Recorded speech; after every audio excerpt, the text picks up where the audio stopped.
Good morning. As you may know, or hopefully you do, my name is Conrad Wall. I'm one of the sons of Robert James Wall. I've written some words here today which I'd like to read to you, so I will begin. I was going to start this with words of shock and disbelief. However, after this week's events, since Rob's sudden death, they have paled into insignificance.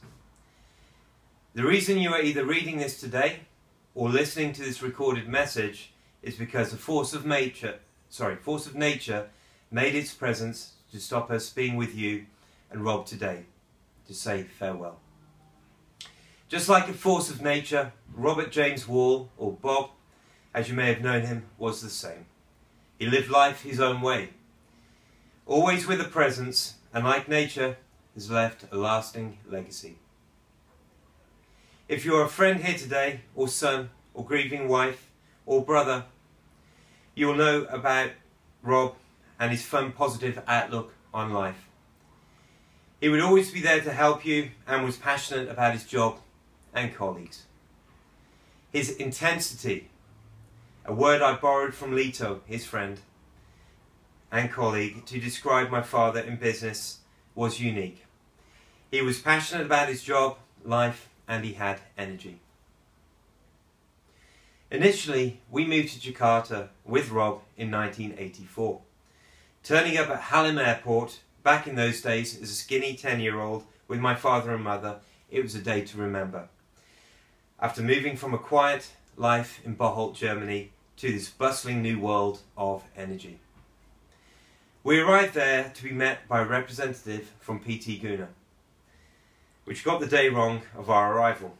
However, unfazed, Rob put a brave face and reassured his family all would be okay, and arranged a taxi quickly, and off into the night we went to find Hotel Indonesia. As life progressed in Indonesia, Rob introduced us to his colleagues, and over time they became lifelong friends. Brothers in arms, with Gunawan, Lito, Somsak and Christian, to name a few. Gunawan and Robert knew each other over 30 years and were like brothers. The photos I've seen of them, they both look like Batman and Robin, arriving at a sugar factory or event to sort out the problem. We were introduced as a family to Lito from the Philippines when we moved to Singapore. Robert and Lito struck up a friendship again which has lasted close on 30 years. They built up market awareness and successfully delivered on deals for Flender. We were also introduced to Somsak in the late 80s on one particular trip to Thailand. This is where my father introduced me to a bar called Queen's Castle in Patpong Road. A memory which will stick with me for life, and one I won't share with you today, but I will leave it up to your imagination.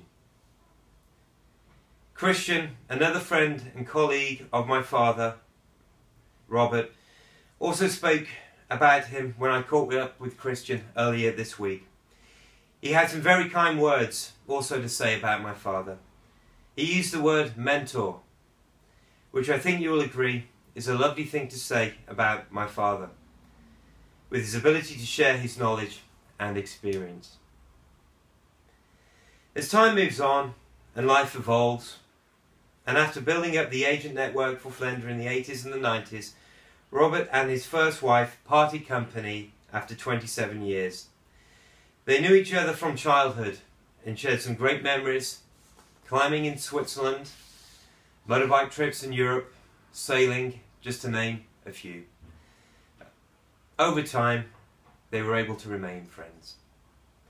In the mid-90s, I also returned to the UK, and with the advent of the internet, Robert was lucky enough to meet Jan, who stuck by Robert close on 2 decades. In 1999, I was delighted to hear I would be welcoming a brother. It was great to see my father, from my own eyes, raise a baby son with Jan. You could see the excitement in his eyes and love in his eyes. I remember your first Christmas, Mark. You were almost 3 months old, and by then Rob had set up a large train set in the living room Christmas morning to entertain you. or maybe him. Rob was youthful and like a big kid, and young at heart. As I wrote this earlier, I paused and thought for a moment. This feels like a very bad dream and very hard to accept. I'm sure you all will agree.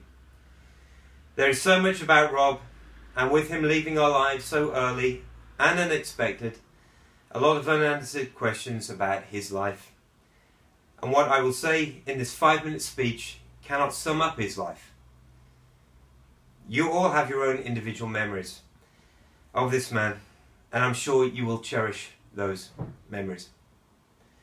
There was a lot I still wanted to learn about my father. His heart may have given up, but he was caring. He had a lot of fun and a lot of love to share. And loved those close to him, especially his family. Robert James Wall, you're one of God's prototypes, never meant for mass production. You're very special. You leave behind one hell of a legacy. You will be in our thoughts, you'll make us laugh, and you will make us cry. Sleep well, you lived life to the full. Some say it is better to burn out than it is to fade away. You certainly did that, my friend and father. He would say to you all here today, enjoy your lives. He certainly did. Robert James Wall, husband, brother, father, uncle, and certainly a legend, we will miss you so much. You will remain forever mine and Mark's father and our friend. I love you, Father. Goodbye.